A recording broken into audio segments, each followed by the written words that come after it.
Hello all, నేను doctor Jyotirmay, consultant obstetrician and gynaecologist from Jyoti multi speciality hospital Sangareddy. ఈరోజు నేను ఈ అల్ట్రాసౌండ్ మెషిన్లో ఎలాంటి స్కాన్స్ చేస్తాను అనేది చూపిస్తాను. ఇది ట్రాన్స్ అబ్డామినల్ ప్రోబ్, ఇది ట్రాన్స్ వెజైనల్ ప్రోబ్. ఈ ట్రాన్స్ అబ్డామినల్ ప్రోబ్ ఏంటంటే రెగ్యులర్గా అల్ట్రాసౌండ్ స్కాన్ అబ్డామిన్ పైన చేయడానికి యూజ్ చేస్తుంటారు. ఆఫ్టర్ 3 months తర్వాత నుంచి ఈ ప్రోబే వాడతారు. దీన్ని అబ్డామినల్ ప్రోబ్ అంటారు, ట్రాన్స్ అబ్డామినల్ ప్రోబ్. ఇది వెజైనల్ ప్రోబ్. ఇది ట్రాన్స్ వెజైనల్ స్కాన్ చేయడానికి వెజైనల్ లోపల ఇన్సర్ట్ చేసి ఈ స్కాన్ని చేస్తారనమాట.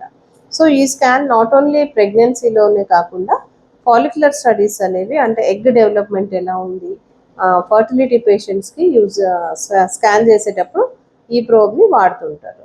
సో ఈ ప్రోబ్ వల్ల అడ్వాంటేజ్ ఏంటంటే ఇది వెజైనాలో ఇన్సర్ట్ చేసినప్పుడు యూట్రస్కి చాలా దగ్గరగా వెళ్ళి అండాశయాలు, ఓవరీస్ ఎలా ఉన్నాయి, తర్వాత యూట్రస్ ఎలా ఉంది, గర్భాశయం ఎలా ఉంది, సర్విక్స్ ఎలా ఉంది, ఈ డీటెయిల్స్ అన్నిటిని చాలా క్లియర్గా ఇస్తుంది ఈ scan.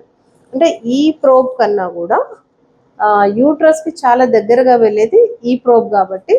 So gynaec scans, follicular studies, తర్వాత ఎర్లీ ప్రెగ్నెన్సీ ఏదైతే ఫస్ట్ 3 monthsలో చేసే స్కాన్స్ ఉంటాయో, 8 weeksకి, తర్వాత ఎర్లీ ప్రెగ్నెన్సీ కన్ఫర్మేషన్ అయ్యేటప్పుడు చేసే స్కాన్స్ ఏవైతే ఉంటాయో వాటిలో ఈ ప్రోబ్ని యూజ్ చేస్తుంటాము.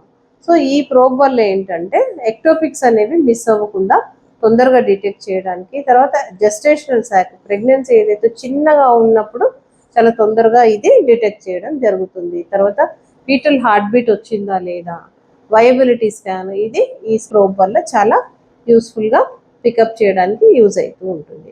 సో ఈ స్కాన్ కనుక మీ డాక్టర్ అడ్వైస్ చేస్తే, చాలామంది ఏంటంటే లోపల నుంచి స్కాన్ చేస్తానికి ఇష్టపడరు, బిల్లింగ్గా ఉండరు, తర్వాత భయపడి స్కాన్ చేయించుకోకుండా బయటకు వెళ్ళిపోయే వాళ్ళు కూడా ఉంటారు. కాబట్టి ఇలాంటి స్కాన్ కనుక మీ డాక్టర్ అడ్వైస్ చేసి ఉంటే కనుక తప్పకుండా ఎలాంటి భయాలు లేకుండా చేయించుకోవచ్చు. ఈ స్కాన్ వల్ల ఎలాంటి ప్రాబ్లమ్స్ ఉండవు. అంటే స్కాన్ చేయటం వల్ల బ్లీడింగ్ అయిపోద్దేమో, అబార్షన్ అయిపోద్దేమో అనే భయాలు ఏమి పెట్టుకోవాల్సిన అవసరం లేదు. ఈ స్కాన్ చేయడం వల్ల మీకు ఏంటంటే మీ ప్రెగ్నెన్సీ ఎలా ఉంది అనే ఇన్ఫర్మేషన్ డాక్టర్ చాలా క్లియర్గా మీకు ఇవ్వగలుగుతారు.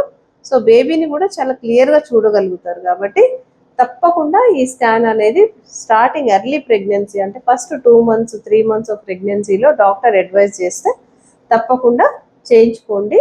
స్కాన్ చేసేటప్పుడు చాలా జెంటిల్గా చేస్తారు కాబట్టి ఎలాంటి నొప్పి, బాధ ఏమీ ఉండదు. మీరు మంచిగా రిలాక్స్డ్గా ఉండి స్కాన్ చేయించుకోవాలి. ప్రతి స్కాన్ చేసేటప్పుడు ఇన్ఫెక్షన్ ఏమీ అవ్వకుండా కండోమ్ అనేది దీనిపైన అప్లై చేసి, ఎవ్రీ పేషెంట్కి కండోమ్ అనేది చేంజ్ చేసేస్తుంటారు కాబట్టి ఒకరి నుంచి ఒకరికి ఇన్ఫెక్షన్ అనేది 100% రాదు. ఇంకోటి ఏంటంటే ఈ స్కాన్ వల్ల ఫాలికల్స్ అనేవి, ఇన్ఫర్టిలిటీ పేషెంట్స్ ఎవరికైతే ప్రెగ్నెన్సీ రావట్లేదో, సో ఈ స్కాన్ చేయటం వల్ల ఫాలిక్యులర్ స్టడీ అనే స్కాన్ అనేది ఈ ప్రోబ్తో చేస్తాం కాబట్టి ఎగ్ డెవలప్మెంట్ అనేది ట్రాక్ చేయడానికి ఈ ప్రోబ్ అనేది చాలా యూస్ఫుల్గా ఉంటుంది. సో సీరియల్ స్కాన్స్ చేస్తుంటాము, Day 10, Day 11, Day 13, Day 14 అలా చేయటం వల్ల ఎప్పుడు మీ ఎగ్ రిలీజ్ అయిందనేది మాకు చాలా క్లియర్గా తెలుస్తుంది. దాన్ని బట్టి మీరు ఎప్పుడు కలిసి ఉంటే ప్రెగ్నెన్సీ వస్తుంది అనేది కూడా డాక్టర్ మీకు క్లియర్గా చెప్పగలుగుతారు. సో ఇన్ని బెనిఫిట్స్ ఉన్న ట్రాన్స్వెజనల్ స్కాన్ని తప్పకుండా చేయించుకోవడం వల్ల మీకు చాలా బెనిఫిట్స్ ఉంటాయి, కానీ దీంతో సైడ్ ఎఫెక్ట్స్ ఎలాంటివి ఉండవు. తప్పకుండా ధైర్యంగా డాక్టర్ అడ్వైస్ చేస్తే ఈ స్కాన్ని చేయించుకోండి. Thank you.